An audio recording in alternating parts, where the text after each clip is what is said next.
పుస్తకాలను పట్టుకు వేలాడడం, విగ్రహాలను పట్టుకు వేలాడడం, చిహ్నాలను పట్టుకు వేలాడడం ఇది తగ్గించుకోవాలి. మనస్సులో ఒక గొప్ప సంస్కారాన్ని పెంచుకోవాలి. మనం ఎక్కడుంటే అక్కడ అమ్మవారు ఉంటుంది. మనం ఏం భావన చేసినా అది ఆవిడ మనోభావనే.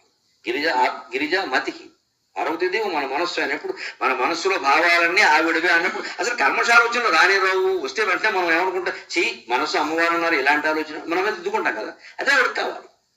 కానీ మనస్సు కనుక ఇంత వైవిధ్యంగా ఆలోచించకపోతే మనం ఏదో అనుకుంటాం, అంతా తపస్సులు చేయాలి, అంతా రమణ మహర్షిలాగా తపస్సులు చేస్తే కాళిదాసు లాంటి వాళ్ళు లేకపోతే ఈ దండకాలు ఎక్కడి నుంచి వస్తాయి? ఎవరు జ్ఞాని కాదంటాం మనం? జ్ఞాని అయిన వాడు ఇలా ఉండాలని చెప్పడానికి నువ్వెవరు? ఆయన ఇష్టం వచ్చినప్పుడు ఉంటాడు. ఎలా ఉన్నా మనస్సు భగవంతుడు, తిరిగినా మంచిదే, తిరగకపోయినా మంచిదే. నా బోటుగాడు ఉన్నాడు, వాక్శక్తి ఉంది, నేను తిరగకుండా ఎలాగా? నేనేం మాట్లాడు, నేను ధ్యానం చేసుకుంటే నన్ను ఉండనిస్తాను. పైగా అమ్మవారు నాకు ఈ శక్తి ఎందుకు ఇచ్చింది? నలుగురికి మంచి మాటలు చెప్పమని ఇచ్చింది.